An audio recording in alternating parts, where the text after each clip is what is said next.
It took Marisa's quarter an hour to walk down the canyon with an asleep Lyra in her arms. Her demon, a golden monkey, was carrying a white fluffy ermine in his little black cat. Not so tight. Marisa snapped at her other half. She was still unable to control her anger towards her demon.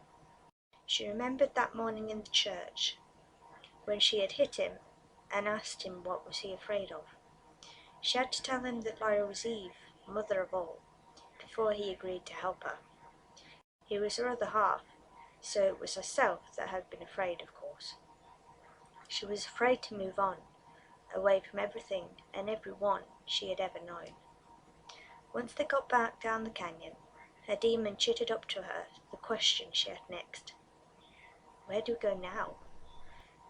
She could take Lyra home to her own world, but that would mean putting them both in danger from the Magisterium again. They both were in danger now of punishment, even death. Well, it was death for Lyra, and Marisa wouldn't let that happen, not ever. They reached the small town of Chittagazzi, where Marisa and her demon crossed into this world. The monkey looked at her, and Marisa nodded once, knowing what he was thinking, what they both were thinking. They had to hide her to get to where they were going. She placed her daughter down carefully on the chair by her and went into the house.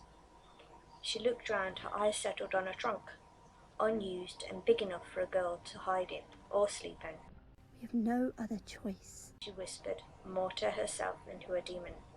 She picked up the trunk and wheeled it to the table, placing it in front of Lyra, and then lowered the girl down carefully into it.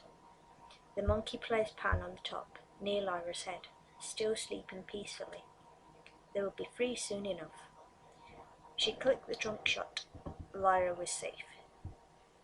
Wheeling the trunk, holding her daughter very carefully, she had travelled down the mountain, had picked up a pale blue scarf and purple gloves.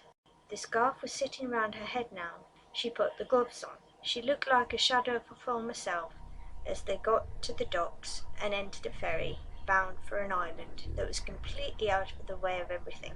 We'll be free soon, she kept telling herself as the ferry took off into the sea.